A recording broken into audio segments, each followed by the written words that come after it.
And welcome to the Around the Paul podcast, your one-stop shop for everything Clemson athletics. This is episode 1. We're getting our podcast off the ground in this exciting times here at Clemson Sports Media. I'm Garrett Mitchell. I'm here in South Carolina, and we've got Griffin Barfield up in New Jersey. He'll be getting ready to move back to Clemson's campus here in the next month and a half or so. And we've got Cliff Kennedy as well. So we've got the motley trio here on the Around the Paul podcast, and we're glad to be with you. And we hope you enjoy everything that we're bringing your way. We've got a lot to talk about. We've got some breaking or latest Clemson athletic news. We're going to talk recruiting, the buzz around the Clemson football program. We're going to take an early look at the first opponent of the season as well, the Duke Blue Devils. That's coming up on Labor Day Monday. But first, Griffin, I know you've been enjoying the summer, and while we were up here working in the heat, you were down there having some fun in the Caribbean. Tell us a little bit about your trip to the Dominican Republic. How was that? Yeah, so, this podcast obviously should be a week earlier, but I was away, so I couldn't do it in time, but, it was a great time. Obviously, being from New Jersey, it's very, very tough to see family at sometimes during the school year when I'm at Clemson, but it was an awesome time, to spend a week with my family, my extended family. And, we made some good memories. It was just an overall great time just to relax and kind of just, spend some time with family.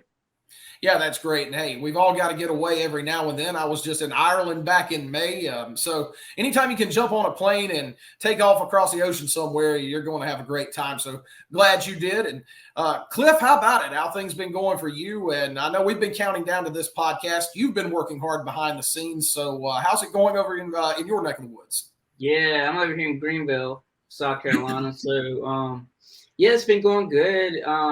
Talking about getting together with family. I've got my daughter this week, so I had to throw her off to grandparents tonight for a little bit. And but yeah, it's good to hang out with family and looking to go to the good old Myrtle Beach, South Carolina, in 2 weeks.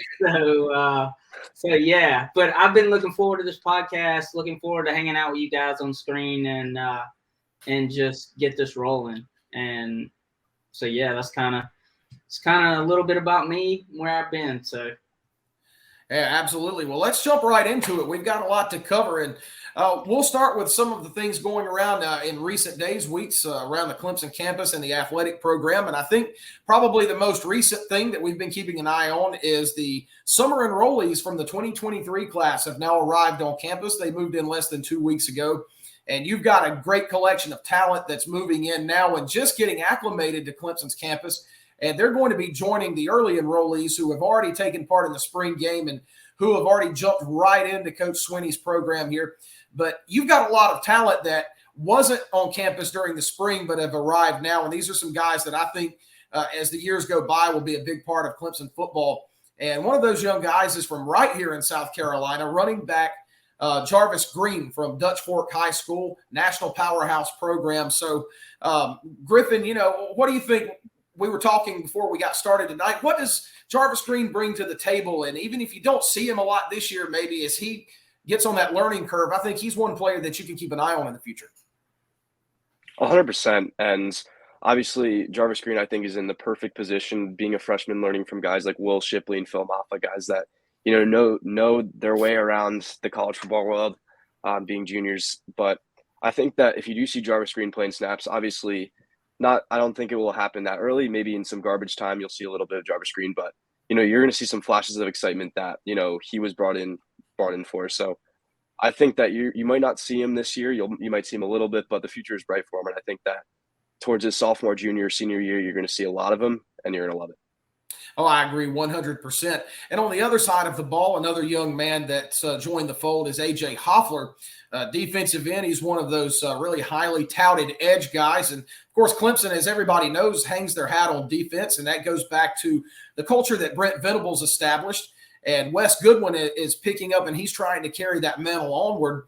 And this was really a heralded 2023 class in terms of the defensive side of the ball. You've got guys like Peter Wood, Stefflin Green, who we've already seen in the spring game and who really just flashed very early on. But A.J. Hoffler is another one of these young men that I think can come in and jump right into the fray. And I think this is a young man that will do big things in the coming years as well.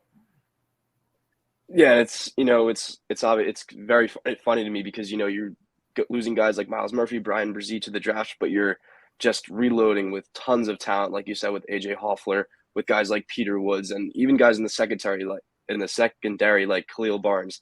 I am so high on him. I think that he's going to have a huge season as well as a freshman, and he's one of those guys that are going to go under the radar, like you said.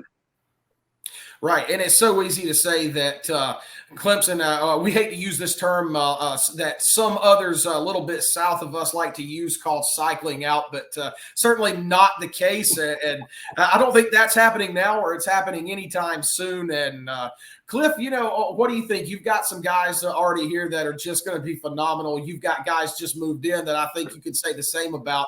And the future for Clemson football, to me at least, is as bright as ever. Yeah, I'm kind of like Griffin, Khalil Barnes, man, that kid played a great game in the spring game and just blew me away because I had never heard of him, to be perfectly honest with you. And it was just amazing to see him basically change the direction of that game. Right, and I think sometimes it's the ones that you haven't heard about that wind up putting on a show, and they wind up being the ones that really become the biggest impact. And I go back, and not to get off topic here, but I think about somebody like Travis Etienne, a 3-star recruit, and really I think he didn't have any big-time offers, at least not from the likes of Clemson, and then right after was LSU jumped into the fold late, but he was kind of an under the radar type of guy as well. And we got him. And as they say, the rest is history. So don't count these guys out that you've never heard of before. They just might wind up being the guys that you look back 10, 20 years from now and say, hey, they're some of the most legendary players we've ever seen wear the orange and white. I mean, I think one of the greatest walk-ons in, the history of football is Clemson made Hunter Renfrow. Yeah. And, he made that. You can't forget him. He made the incredible catch to give us our second championship. It was, you can't forget about these guys because, I think they have some of the best work ethics, some of the best hustle. So you never know with those type of guys. They're going to put their heart into everything. Right, and I think it goes back to the ability that Coach Swinney has and his staff behind him. They can take these guys, a 1-star recruit like Hunter Renfrow or a 2 or 3-star that maybe is overlooked by some of the other bigger programs, and they get them on campus. And even if these guys, they don't make an immediate impact, it's about player development, and these guys turn into stars later on down the line. Grady Jarrett is another one that immediately comes to mind as a 2-star guy, and heck, he's making millions of dollars in the NFL right now. So I think that's something that Coach Swinney and company, they just do it as good as anybody. Certainly. And, it kind of goes to, the next man up. And I think that this is why you see a lot of Clemson guys do incredible in the professional leagues because Swinney teaches them to work hard and he teaches them about work ethic. And that's how you see guys. Once again, I'm going to use Hunter Renfrow, how he's, succeeding in the NFL, playing some key minutes, being that slot receiver for the Raiders. Right. And Cliff, like Griffin said, some of these diamond in the rough prospects that have just arrived and are coming into the mix now. Really, I think, would you agree that in the coming years, we're really going to see some of these guys become some fan favorites and some big-time impact guys on the field? Yeah, I think about Sammy Brown. I think he's going to be one that shines. And I'm looking forward to seeing some of these. I know this is a little ways off, but like the 2025 guys.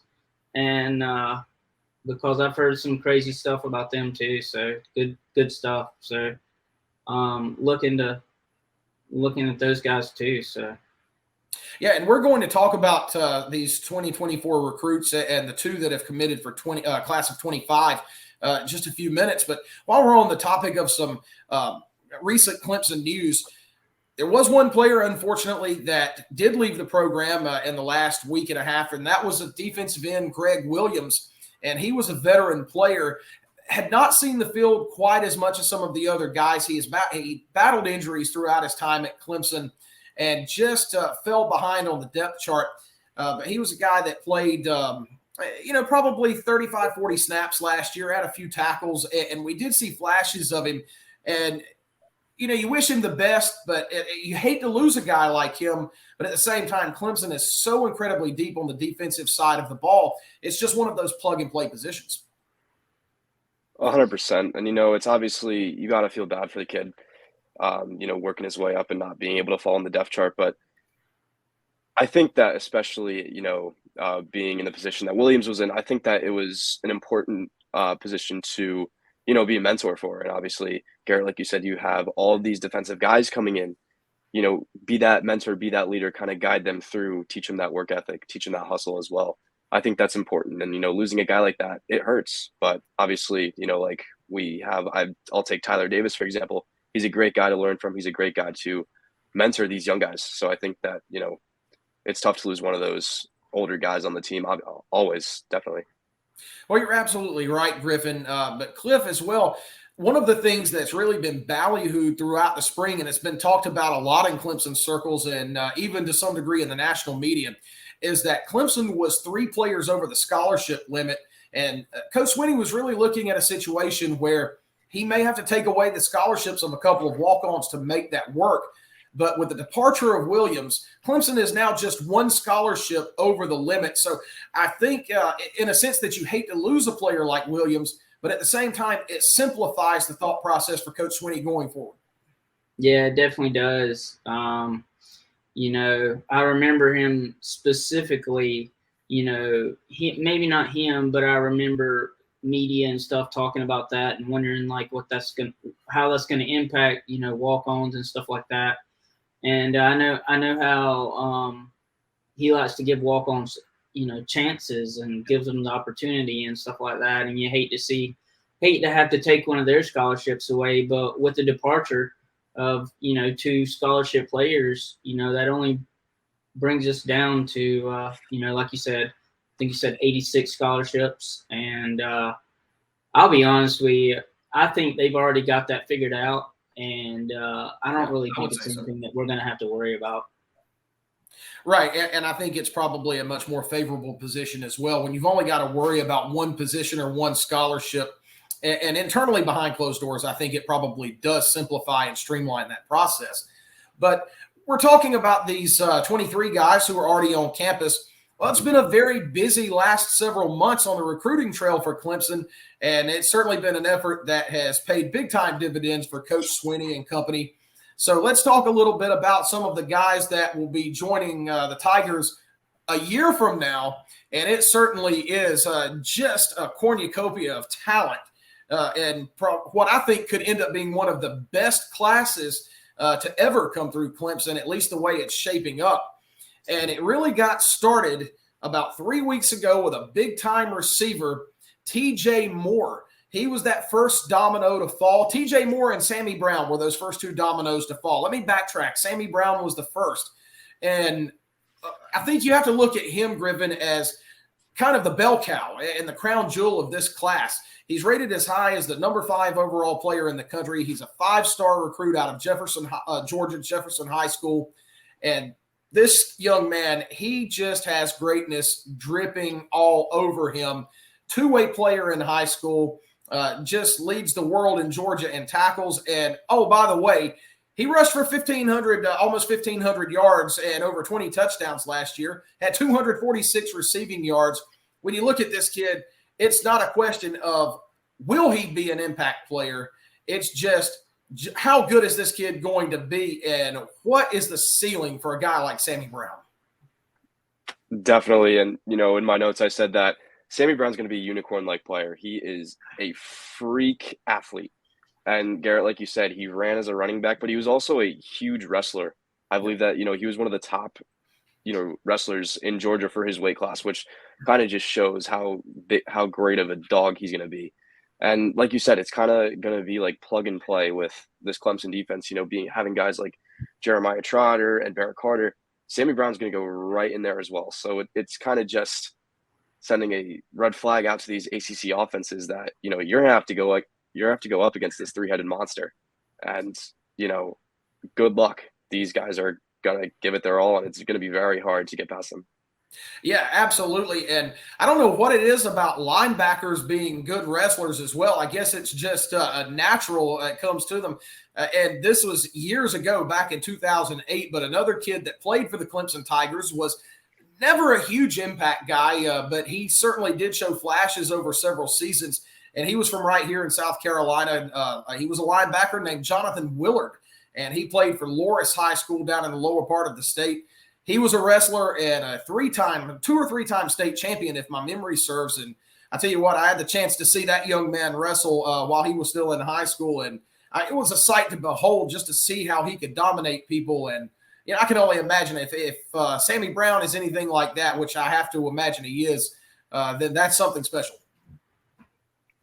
Yeah, definitely. I think, kind of making another Clemson connection, you could see him being a more athletic Ben Bowler, just being an absolute physical freak, just getting to the quarterback whenever he can, stuffing those running back plays, just making plays shorter and creating incomplete passes and doing whatever he can to, get the offense on the field. Yeah, and Cliff, I was about to ask, what does he remind you of, Sammy Brown? I was about to say Ben Boulware, and going out with him having that wrestling background, he can go suplexing people. Yeah, there's no doubt about it. And I tell you what, it's almost when I watch his highlight tape, he plays with the reckless abandon of Boulware, but he's got the physical measurables of somebody like James Skalski, just that big, burly, bulking linebacker. And I think maybe even some of the athleticism of a guy like a Dorian O'Daniel or a Barrett Carter. I don't know how fair of a comparison that is, but it's you put all those puzzle pieces together, and what you're left with is just a freak of a prospect and somebody who I think certainly we are, and Clemson Nation, they're going to have a lot of fun watching this guy for the next 3 years. Yeah, 100%. Well, but Sammy Brown, he's not just the only one. Like I said, it's just been a phenomenal 3 weeks of recruiting for the Clemson Tigers. And after Brown's commitment, I think probably just a few hours later, less than 24 hours later, the next domino was TJ Moore, a big-time wide receiver out of Florida, 6'3", 190 pounds. And this kid is just, again, a tremendous athlete. 1,500 all-purpose yards last year as a junior, 20 touchdowns. And at 6'3", he's got the size that you can put outside on the boundary. He can win those jump balls, but at 190, he's got the speed and the athleticism to run away from people too. And I think one of the first players that comes to mind that was physical and was similar in size and to that athletic ability was Justin Ross. So, Griffin, what do you think about TJ Moore, and what does he bring to the table? I love this signing. TJ Moore, I watched his highlight tape, and I think that Tiger fans are going to fall in love with him next year.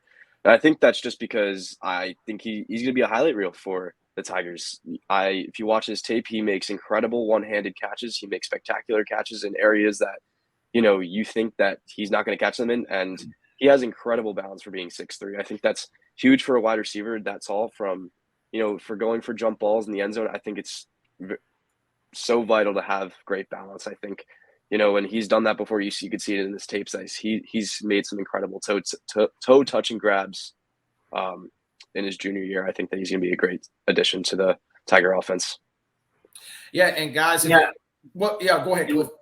I was going to say, we have an article that Andrew wrote on the website where he interviewed his mother, and you can read all about that interview and see how she kind of had an impact of where he went. And so yeah, absolutely. And we've got just to let people know, we've got so much great stuff on our website, clemsonsportsmedia.com, and we're talking about recruiting, or we've got stories on all these guys, what they feature, what they bring to the table. So yeah, absolutely, like you said, Cliff, check it out. And we've got something. We'll keep you informed, and we've got stuff. You'll get to know these guys just like you've known them for a long, long time, and it's just going to be a lot of fun to see their journey as they begin that as a Clemson Tiger.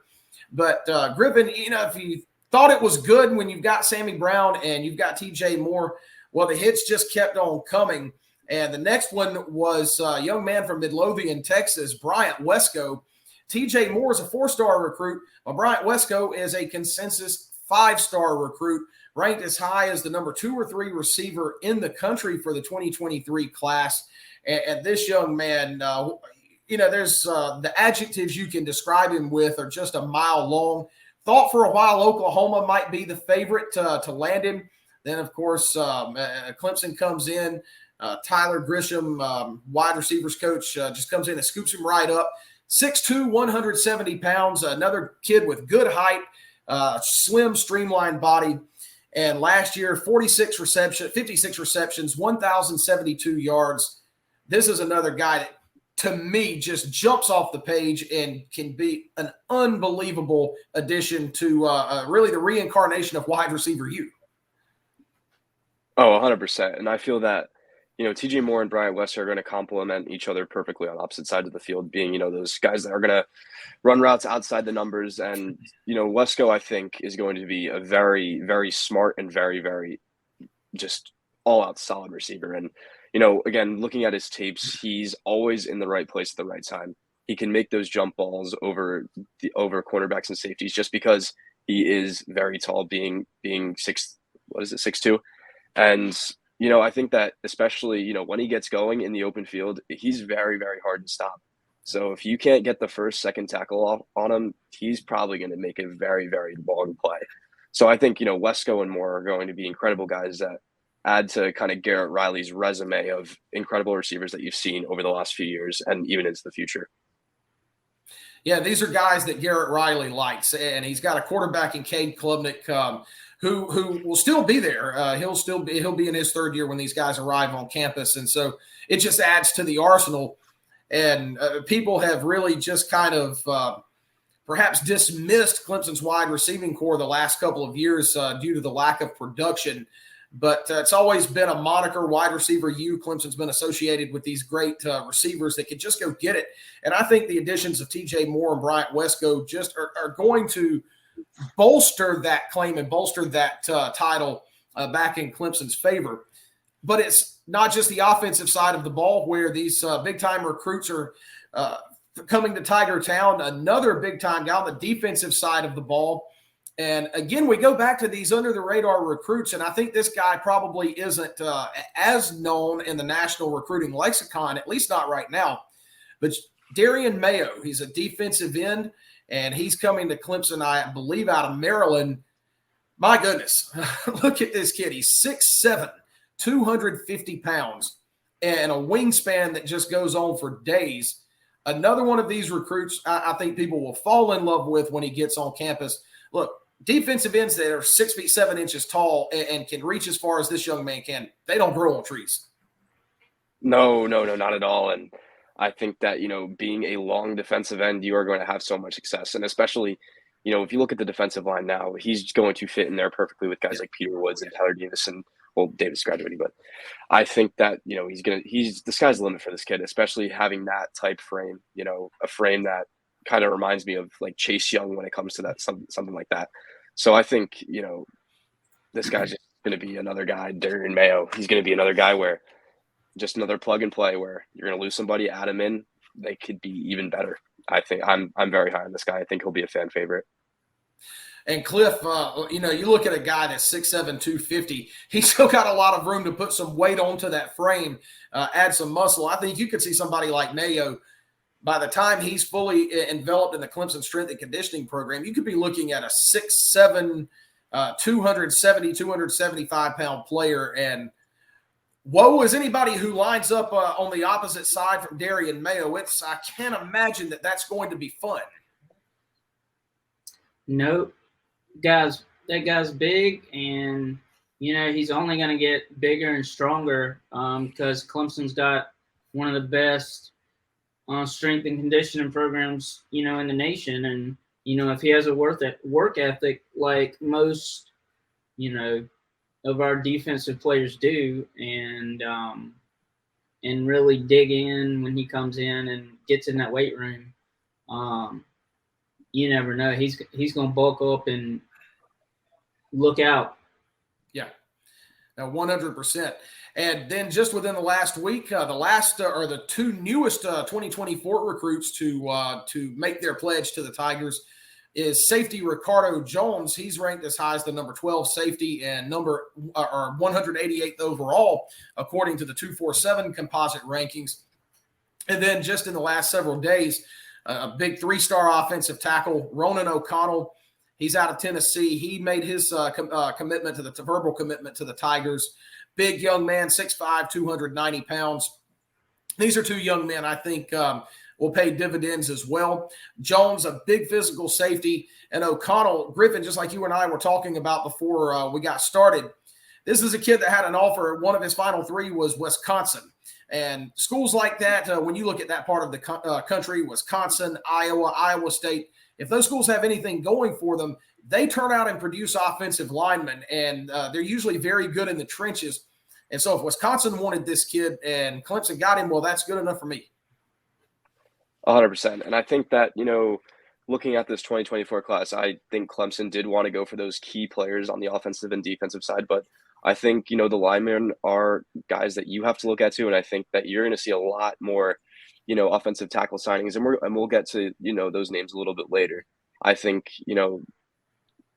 Ronan O'Connell is just a start. I think you're going to see a lot more guys. And like you said, Garrett, being watched by schools like Wisconsin, Iowa, they're watching them for a reason. And, they've had success. But I'm a huge fan of, like you said, Ricardo Jones. He's an absolute ball hawk. He had 6 interceptions last year. Yeah. I just think that, he's going to fit right into that secondary and, make some snaps early on in this career. Yeah, and Jones, you look at him, he's 6'3", 200 pounds. And again, with room to put more weight onto that frame, I think you could see him get up 215, 220. But a 6'3" safety, again, is just great size, and that gives him incredible range when he's out there in space tracking these receivers down. So I agree with you 100%. Ricardo Jones is going to be another phenomenal defensive player for the Tigers. And while we're on the subject of recruiting, let's touch briefly before we get into taking an early look at the Tigers' first opponent, the Duke Blue Devils. Let's talk briefly about the 2025 class. It's off to a great start as well. And the first player to make their pledge there was the Tigers got their running back. And that's, I think people had maybe maligned C.J. Spiller's recruiting at the position over the last several years. I don't think they can do that anymore because Gideon Davidson is a rising junior. He's a couple of years away from joining the rest of these guys. But watch this young man's tape. Unbelievable talent, ranked as high as the number 3 running back in the country. And he has a great story. This is a young man who was born in Ghana, on the African continent. He made his way to the United States and found football. He excels. This is a young man that has had quite a journey from his childhood to where he's at now and ultimately to Death Valley. Man, I'm excited about getting this young man on campus in 2 years. Oh, definitely. And, these stories kind of just fuel, the athlete in itself. And I think, Garrett, like you said, Gideon Davidson's going to be, an incredible piece for the Tigers over the next couple of years. And, he ran for over 1,200 yards and 19 touchdowns as a sophomore, which, it's incredible in itself. And I think, he's a very versatile running back as well. And, like you said, it's another plug and play. I think he's going to be entering when Will Shipley and Phil Maffa do leave or go into their 4th and 5th year. I think, like you said, Jarvis Green, I think he fits right behind him. And you're going to see a lot of early snaps from him. And you're going to see a lot of huge plays made by Gideon Davidson in the future. I'm very high on him. Yeah, and Cliff, I think again, when you look at the 2025 class, this is a guy that once you get him on board, get him in the fold, it generates excitement amongst these other young recruits. And, you don't see too many rising juniors. We don't see kids usually commit to Clemson that early. So for the fact that he was so highly sought after by Coach Swinney, we've got him on board. I think you'll start to see the 2025 class really take off as well. And right behind him, you got a quarterback commit. You got the young man out of Pennsylvania, I believe, Blake Herbert. A pretty good size young man at 6'3", 205 pounds. And, Garrett Riley likes to develop quarterbacks. And again, he's got Christopher Vazina right behind Klubnik. And now you've got Herbert coming in. I think Clemson's in good hands at the quarterback position now for years to come. Oh, certainly. And especially, just being incredibly young, with Cade Klubnik only being a rising sophomore. I think that, the sky's the limit for this team. There's plenty to develop from, and, you're going to see a lot of good stuff in the next few years. Yeah, getting back to Gideon Davidson, I think and Blake, I think it's surprising that Clemson is actually offering these kids, and because that shows right there that they're talented, and you just don't see that. You don't see Clemson offer a sophomore in high school, or a rising junior.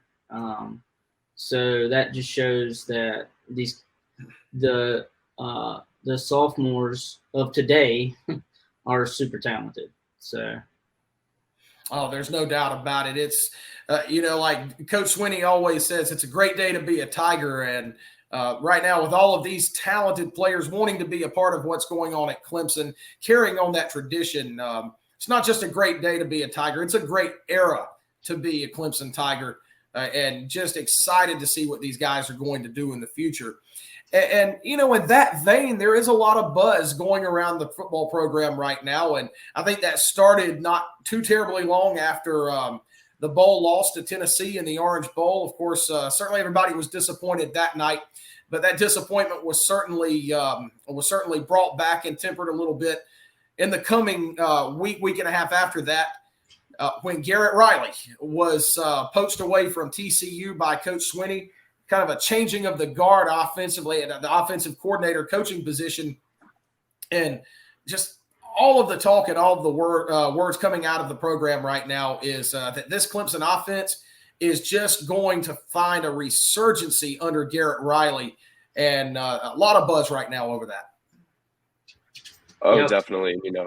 I think his air raid offense is going to be something that I think the whole college football world is going to keep a huge eye on. And I think you're going to see that, especially the Tigers' first game against Duke. But, I love this hire. I think that, it's going to put the offense in a great direction under Garrett Riley. I think that, it helps Cade Klubnik out a lot with the offense being centralized around him. So I love the hire. I think it was one of the best coaching hires, whether it be a head or a coordinator. I think, Garrett Riley's it's going to pay off as soon as the first year. Yeah, and look, Garrett Riley he's a quarterback whisperer. He's a guru with that position, and all you have to do is look what he did last year with Max Duggan at TCU, and taking a quarterback like Duggan, turn him into a Heisman finalist, and took the Horned Frogs to the national championship game, and what I think is probably one of the biggest surprise or greatest runs to the college football playoff or to the national championship game we've seen in recent memory. And that just speaks to the coaching ability that Riley has. And I'm glad you mentioned Cade Klubnik, because this is a quarterback that is just so incredibly talented that I think he can't help but flourish in Riley's system and what Riley wants to run. Oh, definitely. And I think not only quarterbacks, but wide receivers are going to flourish under Garrett Riley. And you could take a look even last year at TCU's Quentin Johnson. He was all Big 12, and he was an NFL draft pick. So I think that's why Garrett Riley attracts guys like TJ Moore, like a Bryant Wesco, because they want to be draft picks, and that's ultimately the goal at the end of the day. And I think that you're going to see a lot more of wide receiver U, especially when Riley's there, with a lot more production from these wide receivers and a lot more, statistics behind them. Yeah, and Cliff, too, running backs as well, guys like Will Shipley. So how do you see that factoring in, and what are your thoughts on what the Clemson offense could look like?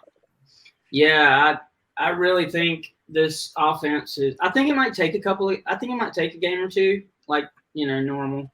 For Garrett Riley they know the offense by now, right? So, but because like Garrett said in the first interview we ever had with him, he talked about how 80% of the offense was installed the first week of practice.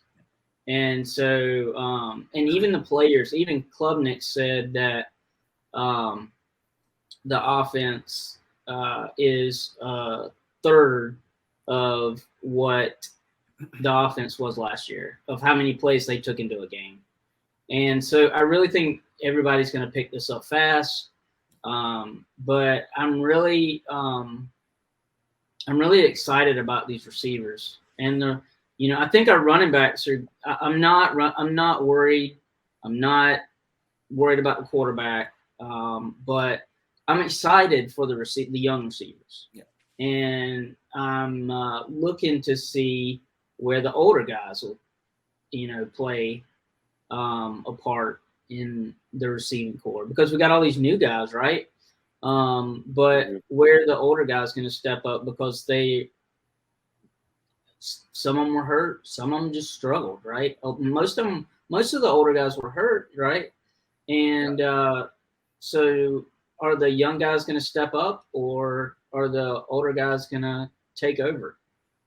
We do have an article about all the young receivers that was written by Griffin. So is there, Griffin, is there anything you want to add about that article that you wrote? And all these articles will be in the description of this video. So go check them out for sure. Go ahead, Griffin. I think, every receiver on this team will have their own role, whether it be on the field or not. Especially, and I think we talked about this before. And let me take Bo Collins, for example, being an upperclassman. I see him being a huge mentor and a huge leader to these guys, especially guys like, Noble Johnson and Ronan Hannafin that are coming in being freshmen and being, huge commits and huge prospects that, Tiger fans want to see. I think that, he serves a lot as, a leader and kind of the instructor to how things are going to go for that type of thing. On the other hand, I'd take Antonio Williams, for example. I see him having just a huge year on the field, being productive, and that's nothing to Bo Collins. No, nothing to Bo Collins at all. I still see him being, in the depth chart, very high on the depth chart, making a large amount of snaps. I think Antonio Williams is just going to flourish under Garrett Riley's scheme. I think that you're going to see a lot more, accolades under his name at the end of this season. I just think that, it fits him perfectly, and Klubnik and Williams kind of link up a lot together. I think that he'll be his wide receiver one by the end of the season. Yeah, no, you're 100% right, and I agree with you wholeheartedly. And, I think there is very good reason to be optimistic about what this offense can do with a new system and Coach Riley. But we would be remiss if we didn't talk about the defense, because I think that's quite a proven commodity. And Wes Goodwin going into his second year as defensive coordinator, I think he was probably hamstrung a little bit by some injuries, particularly along the front seven last season. But my goodness, he's got some guys that came back that you just didn't expect to see back in a Clemson uniform this year. Tyler Davis, Ruka Rororo, and then, of course, Peter Woods. We've talked a lot about him. And I can tell you this, I was at the spring game. I was standing on the hill when the team ran down, and Peter Woods probably ran 3 feet from me. And when I tell you, that is a very scary individual in pads, and then we saw it when he stepped on the field. I think the Clemson defense is going to be just fine.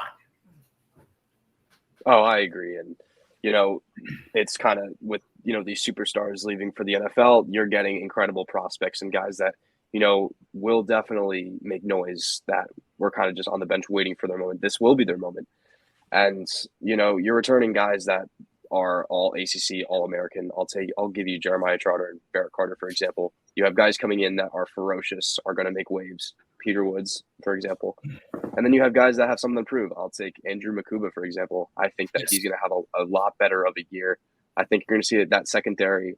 I think there was a lot on it last year, especially when it came to injury and just being under watch. I see it doing a lot better. I think Andrew Makuba will be a very huge factor behind that. Yeah, exactly. And Griffin, Cliff, I don't think there's any doubt whatsoever that the talent is there defensively for the Tigers. And if this unit stays healthy, if it all falls into place, like Griffin mentioned, look, you give me Trotter and Carter at linebacker, Wade Woodaz in the mix as well. You give me those 3 guys, and I'll tell you we've got the best linebacking core in the country, and I'll feel very confident standing by that statement. I just think this defense has a chance to be something really, really special. Yeah, I'm really curious to see if XT can get back to his freshman and sophomore form. Because if he's healthy and plays like it, and doesn't play to be safe, right, and protect himself for the pros, which A lot of people do that after getting injured as many times as he has. Miles right. Murphy. So that's one part of the defense that I'm waiting to see. Right. The rest of the defense, I'm not worried about the linebackers. The DBs came into their own toward the end of the year. I think they got roasted in that Wake Forest game, and they learned from it. And then later on down the road, they really, like I said, came into their own, and I think they're going to be fine. No, agree 100%. And the good news is we're not going to have to wait too much longer to see these guys in action and see exactly what they can do. First game of the season, September 4th against Duke, and that's on Labor Day Monday. And that was 2 months from yesterday. So now we're inside 2 months to the first game of the year. And, I don't think it's ever too early to take an early look at what Clemson will be facing in that first game. And frankly, it's a Duke program that under second-year head coach Mike Elko has really started to turn a corner. How far around the corner they've gone is yet to be seen. But either way, this could be a nice opening test for Clemson, particularly on the road, what could probably be a hostile environment, some more excitement in Durham surrounding that program. So, it's almost that time. And what do you expect from Duke this year? We've talked about this before. Have they risen to the level yet where they could seriously be competitive with Clemson? And could they give them a game? What do you think? Oh, definitely. And I think a lot of that comes from behind the fact that they're returning 8 or 9 starters on each side of the field. Yep. And, this Duke team ended the year strong. They want to shock the college football world. They're at home. They're on prime time on Labor Day. And they have the chance to do it because I feel that, with it being Clemson's first game and with it being Garrett Riley's first game with the offense, I think you're going to see some kinks in the scheme. And that happens every time with any head coach, any offensive coordinator. So this could certainly be a very tough game for Clemson. This could be a game where the Blue Devils kind of hop onto and trap the Tigers. And, I think a lot of people do know that. But, there's no doubt that the talent that Clemson has outweighs Duke's. So I think that it matters about, the talent and how it produces. Because if it does produce, I think you'll see Clemson leave Durham with a dub. Yeah, absolutely. And Cliff, what would you add to that just in terms of how you see that game shaking out, at least from the early returns that we've seen from Clemson in the spring and summer and what we're hearing out of Durham? What could you see come out of that game? I see it being a blowout. That's just me. The fan side of me kind of thinks maybe that's the fan side of me a little bit, but I hope so. But Duke's good. Don't get me wrong; they had a great season last year, but I don't think they're right there at the talent level. I just think Clemson's got more talent. Now, there's a difference between just talent and then actually proving it on the field, right? We win the game on paper, but it's a whole separate ballgame when you get on that field. So, to see with it being the first game of the season, Garrett Riley, his first game as offensive coordinator, they might take 3 or 4 drives to get into it. You never know. But with the offense I'm going to go back to that. With the offense being slimmed down a lot more than last year, I really think that's going to help a lot. They could, like they were saying, they could take one formation and run 7 or 8 plays out of it. And they're even, from what I understood, they're even giving Cade the ability to change plays at the line of scrimmage. And the good part is that that he used to run an offense in high school just like this, very similar. And so I think that helps out a lot. So, I think it's going to be a good game. And I think our players will be up for the challenge, and they're ready. I think they're ready, and it's a matter of time now. It's just a countdown. Go to our website, clemsonsportsmedia.com, and you can see the countdown. And we have an article from, like I was showing just a minute ago. There's your article that we wrote previewing the game. It's by Andrew Watts, and he's one of our writers, and he does a very good job. And so just go check that article out, and you'll get all the information. You'll get more information in the upcoming weeks about things coming out of when fall practice starts and stuff like that, because we'll be on scene. So yeah, it's gonna be a good game. It could be a blowout. It could be close. You just never know with it being an away game. Yeah, you never know until you step out on the field. Just to throw a couple of numbers out there while we're on this topic of Duke in the season opener. You talk about Coach Elko. He is a defensive-minded coach. That's the reputation that he has. And when you look at the Duke team 2 years ago, they gave up an average of 39.8 points per game defensively. And that dropped from 39.8 in 2021 down to 22.1 last year. So that's more than a 17-point per game drop. So that is a vast improvement. Duke was solid offensively last year, a little over 32 points per game. They returned their quarterback, they returned their running back, and certainly there are some guys there that you have to be mindful of. But Griffin and Cliff, I agree with you. I do tend to, and this is no disrespect to the Duke program, but I lean on the side of this game kind of getting away in the second half, because on top of the talent discrepancy, look, after the last 2 years, to put it as bluntly as I can, I think Clemson has a chip on their shoulder. I think they have something to prove, and unfortunately for Duke, they're just a sacrificial lamb that just happens to be first on the chopping block. Definitely. And, not to like you said, I think, Duke is returning a lot of talent, and I think that they're returning a lot of starters as well. But I think their biggest flaw when it comes to their defensive side is their secondary, like Garrett, what you and I were talking about earlier. I think that especially with Garrett Riley giving it his first game, I think, the first half might be a little bit closer than the second. I think, Riley will figure it out, especially with those holes in the defensive side. I think you might see a little bit of a scoring mismatch. So I favor the Tigers. I think that, the second half is going to be a lot different than the first. You might see some growing pains, like I said, with it being Riley's first game. But I think that you're going to see a Tiger win, whether or not that happens. Yeah, I agree 100%. And again, less than 2 months away. We don't have to wait too terribly much longer to find out. As Cliff said, countdown's right there on our website, clemsonsportsmedia.com.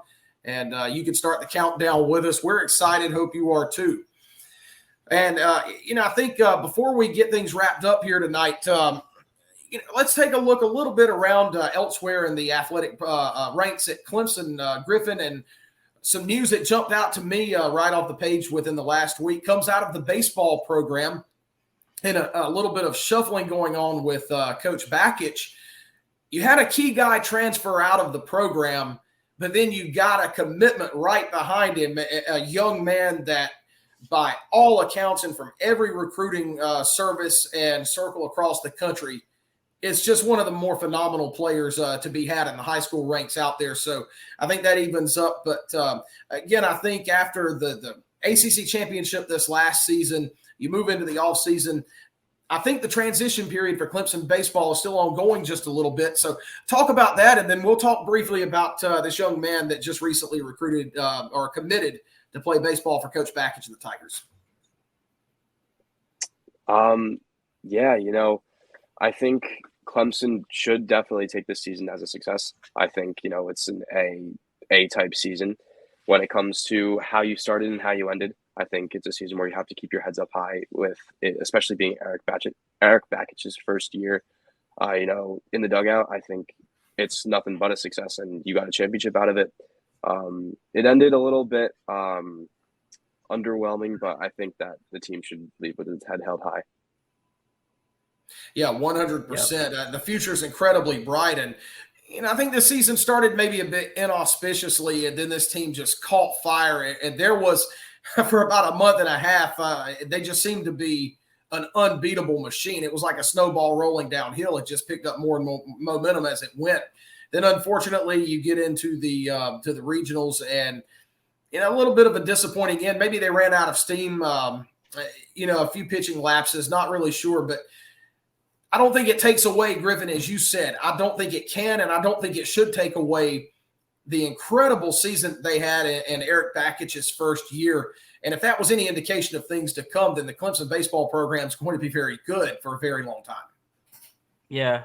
I don't know if y'all might know this because they said it a lot, but there's only 3 coaches in the ACC that have won ACC championships their first year. And Wow. do you know who those are? I'll tell you what, you've stumped me. All right. You've got, I should know this. I feel like I should probably know Eric Bakic, right? You've got the coach that just left. and then you've got Jack Leggett. So all 3 coaches came from Clemson. That's a great stat. I'm glad you dug that up. That's crazy. I mean, it's crazy. Like, I heard that stat, and I was just kind of like, oh my God. Like, I mean, not even Coach Wilhelm. Like, he didn't even win his first season. Yeah. And so Monty Lee, that's his name. How quickly I thought it was going to be he who shall not be named. I thought that's what you were going how quickly you forget his name when he goes to the opposite team. Right. And so, but yeah, I mean, I think it was a great season. I'm a baseball guy, so I pretty much write a lot of the baseball articles on the site. So, it was a great season. I was there for just about every home game. Saw the low, and then I saw the high, and then I saw the low again, right? It's like we threw 3 bad pitches in the regional, and it cost us like 3 or 4 runs to lose that last game, that Tennessee game.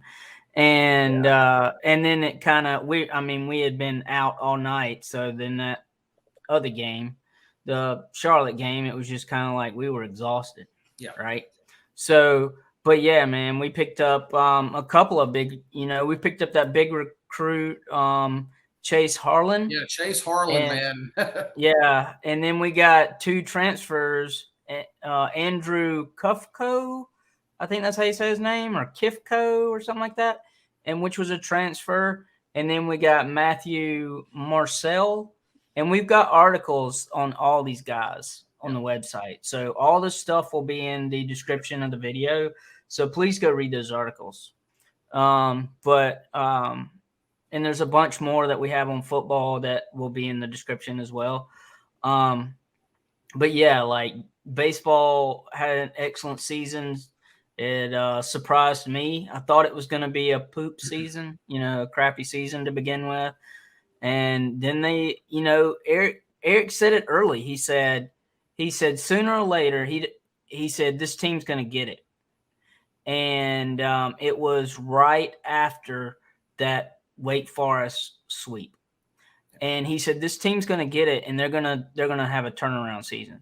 And sure enough, I mean, dang. There you go. So yeah, I mean, it's just getting better. Like baseball, I love it, man. It's one of the best sports alive besides football. And like Cliff said, check out the articles that he's got on the baseball program. And, don't want to give you too many spoilers, but Chase Harlan, third base commit from Doylestown, Pennsylvania, just about as good of a prospect as Clemson has recruited in a very long time. He's rated in one of the major high school baseball recruiting sites. He's rated 9.5 out of 10, and some have him projected as even a top 10 pick in the major league drafts. So, if you could get him on campus, then Chase Harlan is a young man that's an impact type of guy. So yeah, check Cliff's articles out and Griffin's as well. I've got some good stuff up there. It's just we've got a lot of great stuff that we're bringing to you here on Clemson Sports Media and the Around the Paul podcast. Again, it's our first episode, so we're working the bugs out, but we're having a lot of fun doing it. And we hope this is something that everybody's going to enjoy going forward. So. hey, don't forget softball season. Softball had a great season. Yeah, Oh, You yeah. absolutely. know, and Mallory then hey, Table, I tell you what, who's you won't find one much better. no, and Nope. hey, we got PJ Hall back. Yeah, Basketball. PJ Hall too. That's So like landing a big time 4-star recruit in basketball. Yeah. A young man that comes back for his senior Exactly. season. yeah. So I mean, there's Clemson sports are hopping right now, man. And It is. It absolutely is. and recruiting. Excited about soccer. I'm a big soccer guy too, so I'm excited to see Me how too. soccer, comes around, and so we'll see. It'll be a fun season. It'll be a fun one. Yeah. Definitely. Yeah, no doubt. And soccer, we'll talk about one of our upcoming episodes of Around the Paul. Yep. Again, we're going to do this weekly, and probably usually Wednesday nights as we get into a routine here. But we'll definitely, Cliff, talk about the soccer program, national championship caliber program for the Tigers. It's just one of many reasons to be proud of what's going on in the foothills of South Carolina right now. Again, we reiterate, it's a great day to be a Tiger. Yes, it is. It definitely is, and I am going to throw something on the screen right quick. Check out all those socials. And Worth it. yeah, it's definitely worth it. And we have a recruiting guy. We have a recruiting guy now, Adam, and he's really good at what he does. And he hops on and does videos to for all the recruits. So look out for that on YouTube. Check out all the socials. We might have Adam on, in the future. If we get a big absolutely, recruit. we'll have him on Around the Paul. Yeah, for I've sure. already 100%. Yeah, I've already confirmed him, whenever a big recruit comes on or something like that. So yeah, definitely excited for the future episodes. Yeah, and we've got a great crew here at Clemson Sports Media. Big things are coming. I think we're already doing big things, and the response has just been great. The response and support from the Clemson athletic program, athletic director Graham Neff has been very positive as well. And we're very grateful for that. And that's what we're going to try to do here is give you the best coverage possible, do it as professionally as we can. But at the same time, just keep that love of Clemson athletics alive. So, with that thought, guys, as we wrap up the first episode, any final thoughts that you guys would like to add? Go Tigers. Yeah, I agree. Yeah, I'll second that. But it's been awesome first episode. I'm excited for some definitely. more. Yeah, a lot of fun. A lot of buildup, and we've been putting this together for several weeks now. So, for everybody that's watching this, once it goes live, we hope you enjoy it. And if you like it, keep coming back every week because we'll keep talking as long as you want to listen to us. And we like doing that here at Clemson Sports Media, and it's going to make the Around the Paul podcast great. So certainly as we go forward in the future, we're looking forward to that. But that's going to do it for us here on the first episode, and we'll be right back at you next week. Again, I'm Garrett Mitchell, Griffin Barfield, and Cliff Kennedy for Around the Paul. We'll catch you guys next time. So long, and have a great rest of your week. Have a good one.